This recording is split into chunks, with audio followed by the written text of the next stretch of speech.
Turn with me to 1 Samuel chapter 2. Turn with me to 1 Samuel chapter 2.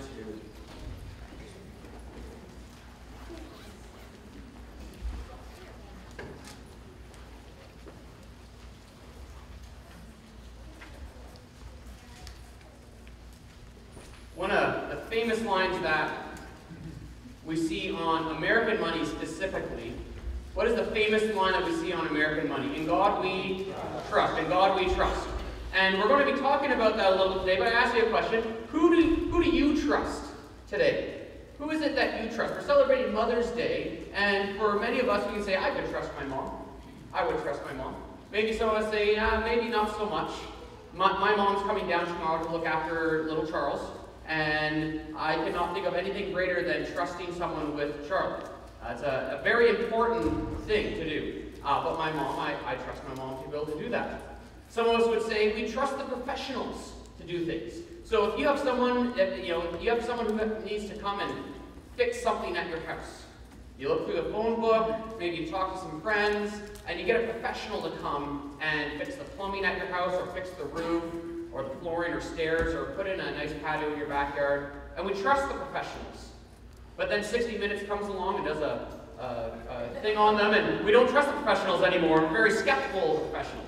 When you take your car in, especially if you don't know anything about the car, you trust that when they say you need new fill in the blank, that you need a new fill in the blank. And once again, then 60 Minutes comes along and they do a show on it, and we think, is my mechanic like that? Can I trust my mechanic? And maybe it's our haircuts. How many of you have a person that you say, I only trust one person to cut my hair? Yeah. And for some of us, it's hair. And isn't it annoying once you build up trust with people, a contractor or a mechanic or a barber or a hairstylist, and then you move somewhere else, and your barber isn't there, and your mechanic isn't there, and the contractor's not around, and you have to start all over again finding people you can trust. And for all these people we trust them probably because we've learned over the years that they are trustworthy. You go to the barber, you go to the hairstylist, and they always do a good job, and you're happy with the way they've done your hair. Your mechanic never rips you off. Your car is in perfect working condition. It's 45 years old, and it still runs the first time you go out there and start it up.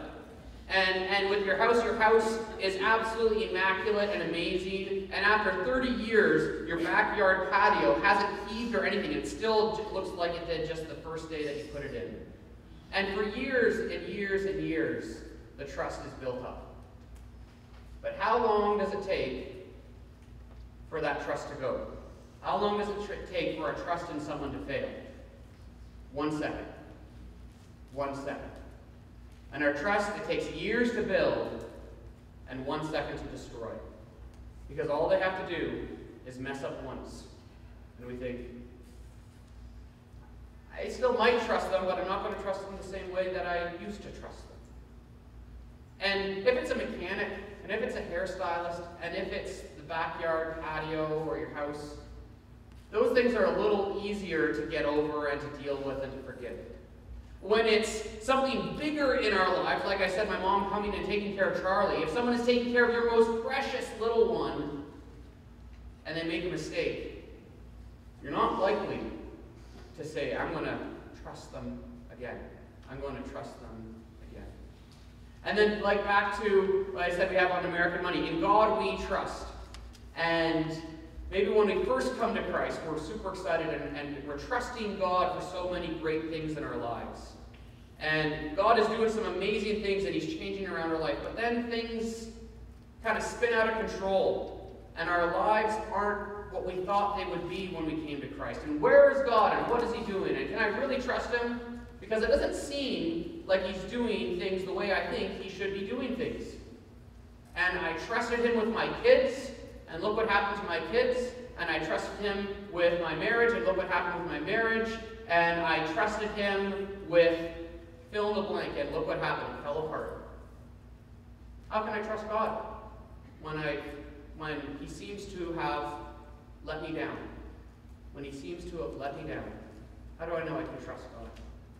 And I hope that today what we're going to see is that we can still trust God even when our lives are out of control. We can still trust God even when our lives are out of control. And we come to the Song of Hannah in 1 Samuel 2, and we're going to take a look at the Song of Hannah, but there's these little background to this song as we come. And so Hannah is married to this man, Elkanah.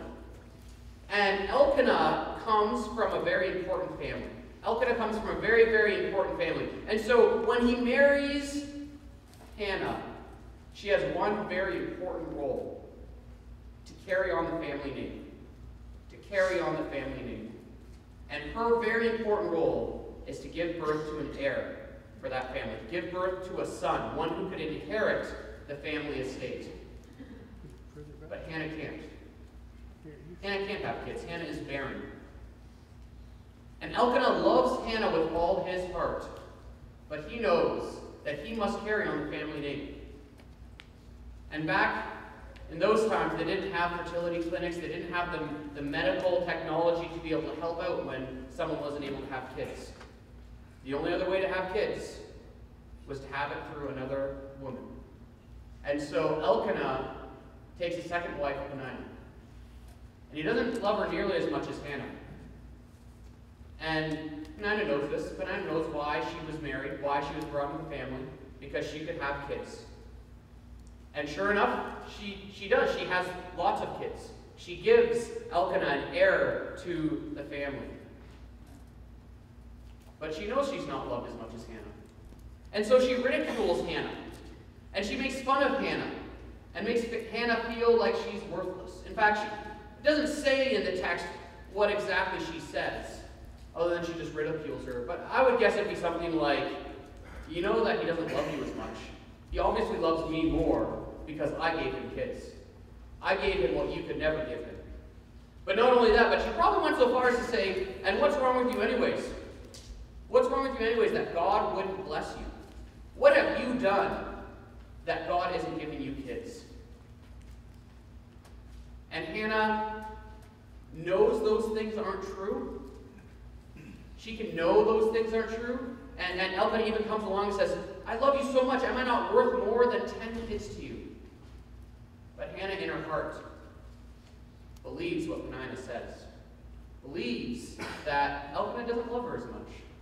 Believes that maybe God does have some issue with me, and that's why I can't have kids. That's why I'm barren. And no matter how much Elkanah tries to console her, she can't be consoled.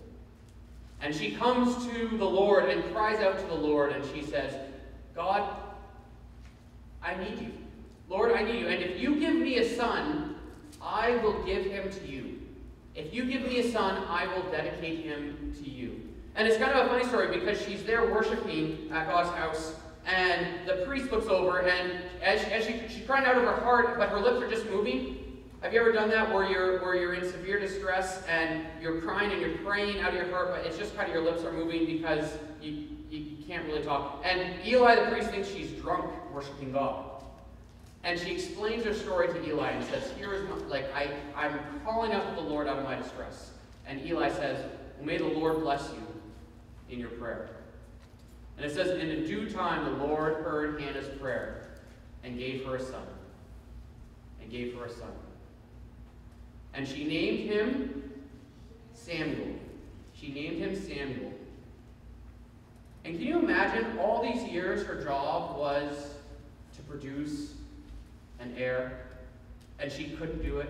And God gives her this son, and God answers her prayer. And what does she have to do with her firstborn son? Give him to the Lord.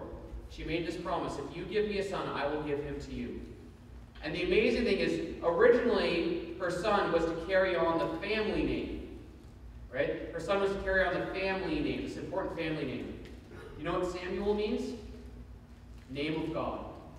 Samuel means name of God. And he's not going to carry on the family name, but he carries God's name with him. And Samuel is the greatest judge. We often read of all the judges that are in the book of Judges. Samuel, it says, judged Israel. He is the greatest judge that Israel ever had. And God answers Hannah's prayer, and in the same way also does amazing things for Israel. He also does amazing things for Israel. And so we come to 1 Samuel chapter 2 with that in mind, that the Lord has saved Hannah from this barrenness, saved her from the reproach of Peninnah, and probably other people in her life, and given her a son. And so she worships the Lord. 1 Samuel chapter 2, verse 1. Hannah prayed and said, "My heart exults in the Lord, my strength is exalted in the Lord. My mouth derides my enemies because I rejoice in your salvation." And Hannah starts off by declaring praise to the Lord. She says, "I'm praising God." Why am I praising God? "For I rejoice in your salvation." The Lord has brought salvation to Hannah. Now, when it says, "My mouth derides my enemies," it's not that she goes back to Peninnah and is like, "Ha ha ha ha, you were wrong. I had a kid. It's that her praise derides her enemies. Because she's able to praise God because He answered her prayer, in essence, as Peninnah is listening to this, Peninnah's like, "Rats. Can't get after her anymore. Can't do that anymore." God answered her prayer. Clearly, Elkanah's going to love her. Clearly, the Lord doesn't have to stain for her.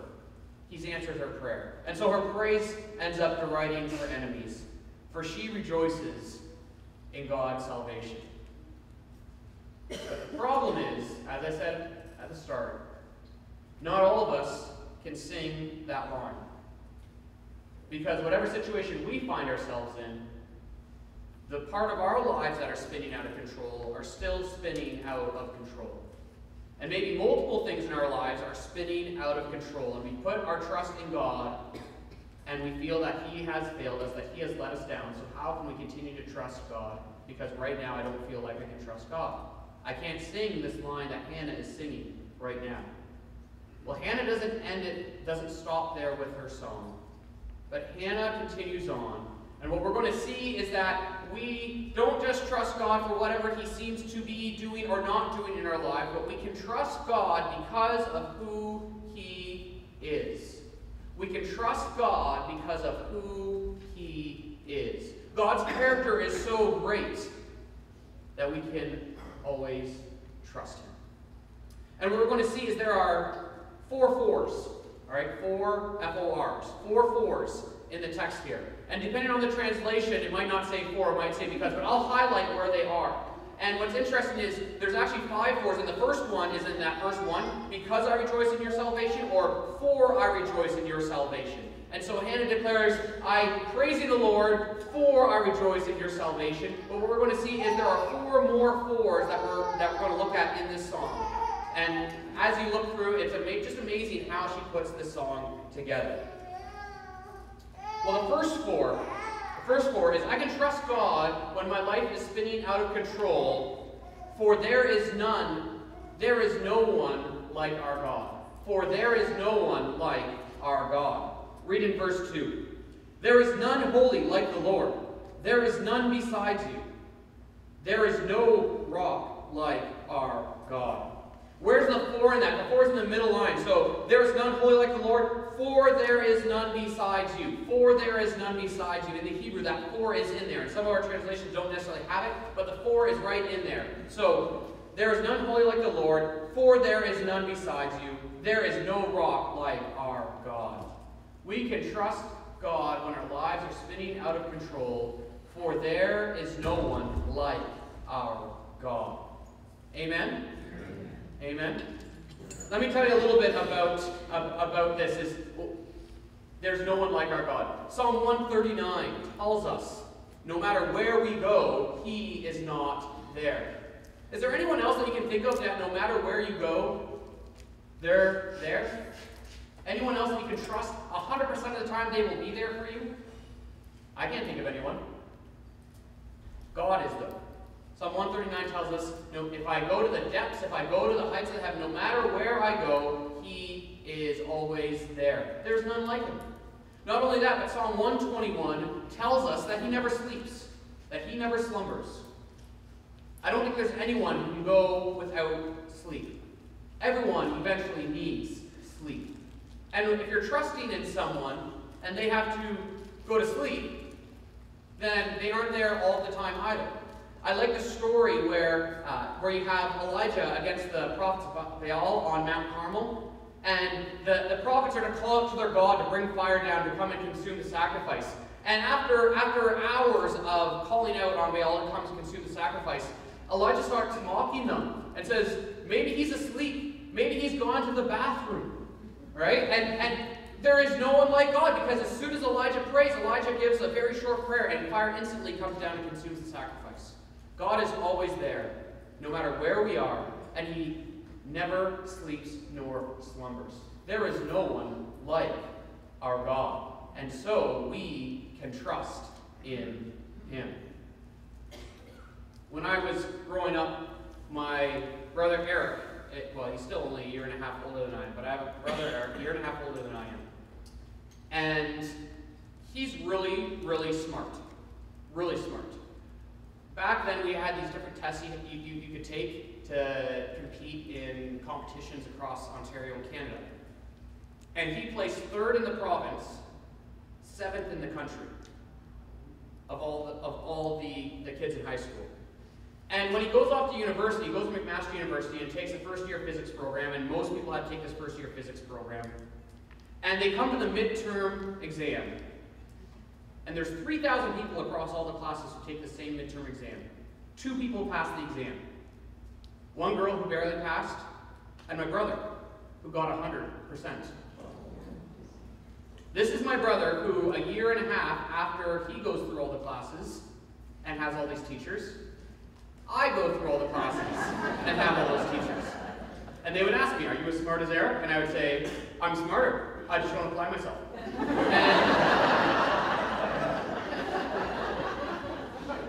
And currently now is working in British Columbia on his PhD in biophysics, working towards cures for Alzheimer's.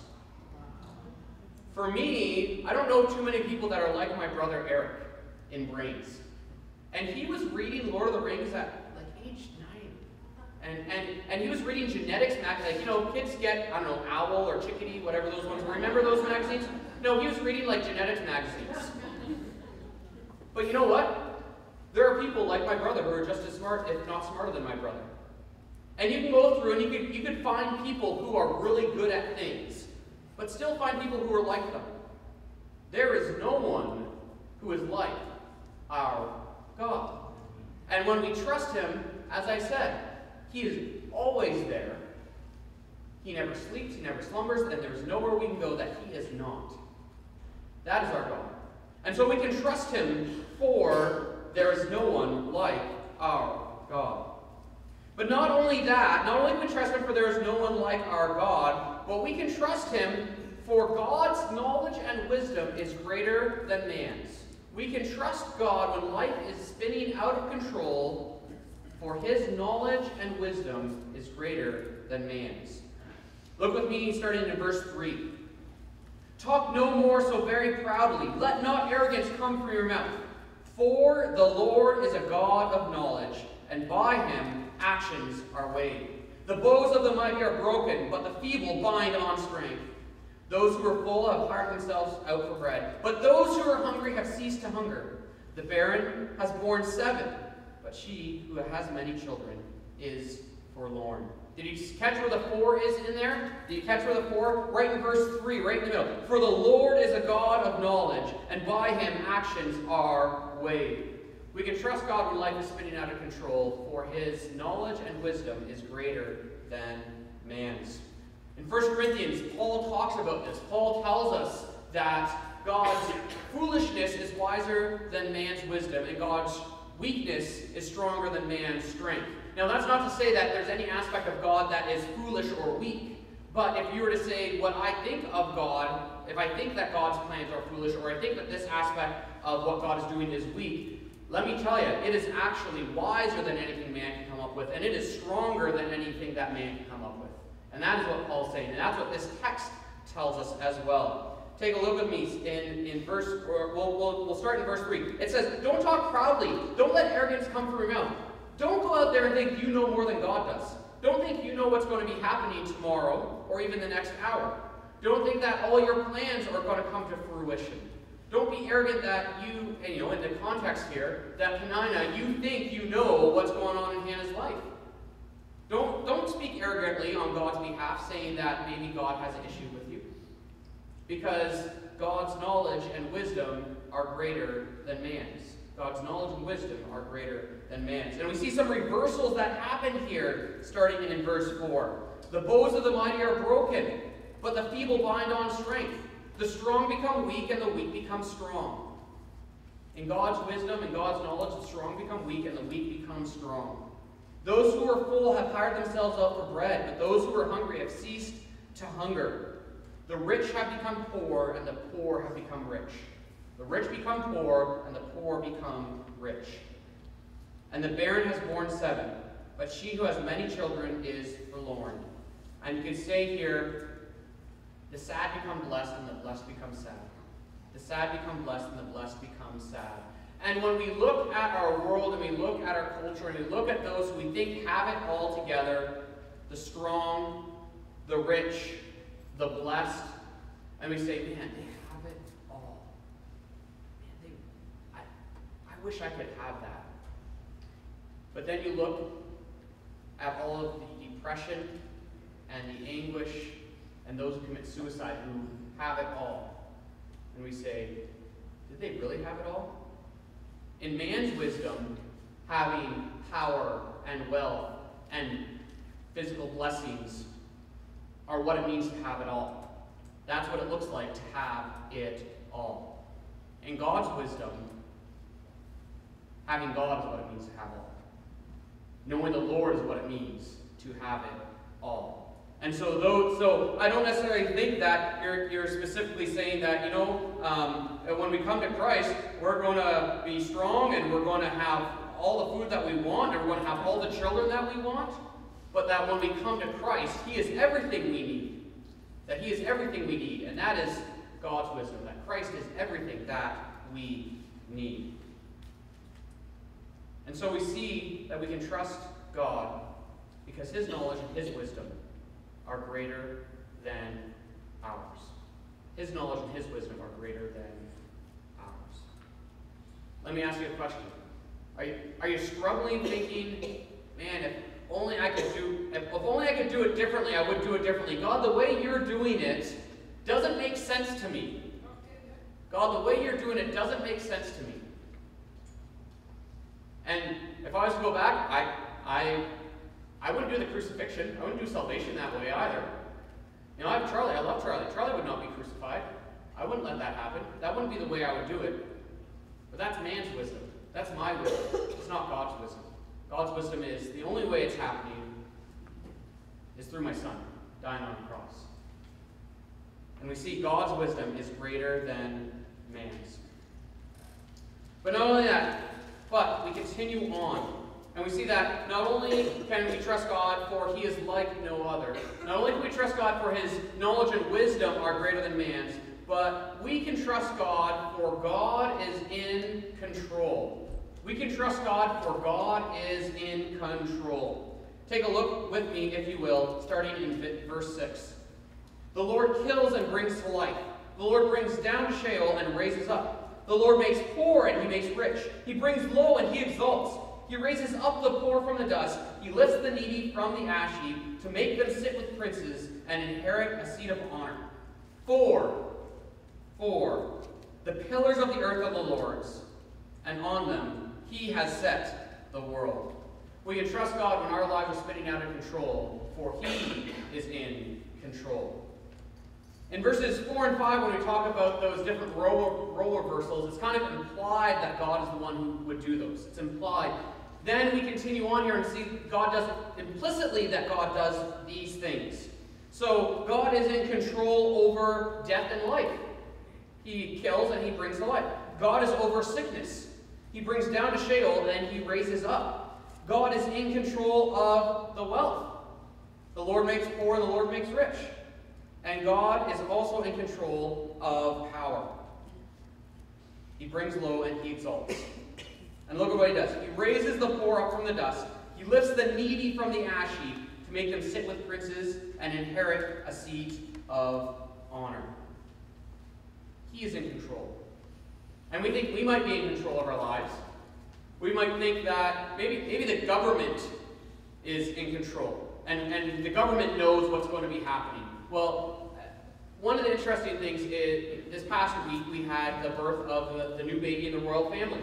And it gets you thinking about the royal family and who next will come after the queen. And we all think we know who's going to take over after the queen dies.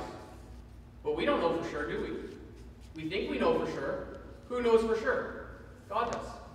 Because he's in control. The NDP just won Alberta. Alright? How many of us thought, man, the end of Canada is here? Right? And we think if the NDP are in control, man, Canada's we're going to go off the deep end. And maybe some of us were sitting here and thinking the progressive conservatives are in control right now and we're going off the deep end. It all depends on who you think should be in control. And if our party is in control, then we know that things will be okay. And if the right president comes and he can do things and he's in control, then we know things are going to be okay. And if we can get Kathleen Wynne out of government, then everything's going to be okay. And that's what we think. But you know who's in control? Not Kathleen Wynne, not the NDP, not the Progressive Conservatives, not even Obama or whoever the president is, not even the Queen. God is in control. God is in control. He not only controls all the governments of the world, but he controls life and death. He controls sickness. He controls the wealth. He controls all of that. He's the one who brings people and puts them into power. In Daniel, we read this great story of Nebuchadnezzar.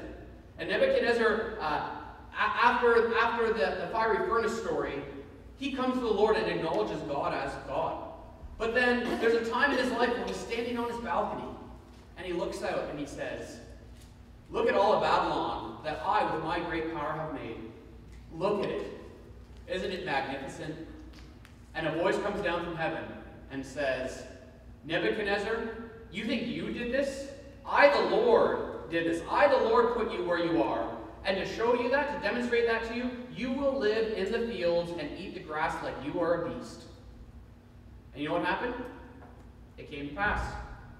And Nebuchadnezzar ended up in the fields, eating grass like a beast. And eventually God brought him back into power. But it was to demonstrate that who is in control? God is in control. There's a funny Disney movie that came out a number of years ago called The Emperor's New Groove. The Emperor's New Groove. And I don't know if Disney based it off the story of Nebuchadnezzar, but it'd be a great one. If you're looking for one to share with your kids or grandkids, that story of Nebuchadnezzar in an interesting format, The Emperor's New Groove. This young, immature, cocky emperor who gets whatever he wants and does whatever he wants to take over and put his party palace on this hill, and has to destroy the village to do that. And his assistant, she ends up turning him into a llama. She wants to be in control, and she ends up turning him into a llama. And even once he becomes a llama, and even once the man whose village he was going to destroy says he'll help him, he still acts like the emperor, as a llama. And it's really funny, this llama ordering people around and saying what we're going to do. And you know when his heart changes? When he humbles himself? When his pride leaves him? Is when he's in the midst of a herd of other llamas eating the grass. Eating the grass. And I remember I had seen it right about the time that Pastor Jeff was preaching on Daniel, preaching on that story of Nebuchadnezzar, and I thought, it's the Emperor's New Groove. And it's just a great reminder, that story of Nebuchadnezzar, and as we go watch the Emperor's New Groove, that God is in control. And we can trust God when life is spinning out of control, for God is in control. The pillars of the earth are his, and on them he has set the world. The pillars of the earth are his, and on them he has set the world. He's made everything, he's designed everything, he knows how it works. He's the one who is in control of it all. And so we can trust God when life is spinning out of control because of who God is. There is no one who is like him. His wisdom and his knowledge are greater than man's. He is in control, But then lastly, he is the only means of salvation. He is the only means of salvation. Look with me at verse 9. He will guard the feet of his faithful ones, but the wicked shall be cut off in darkness. For not by might shall man prevail. For not by might shall man prevail. The adversaries of the Lord shall be broken to pieces. Against them he will thunder in heaven. The Lord will judge the ends of the earth. He will give strength to his king and exalt the power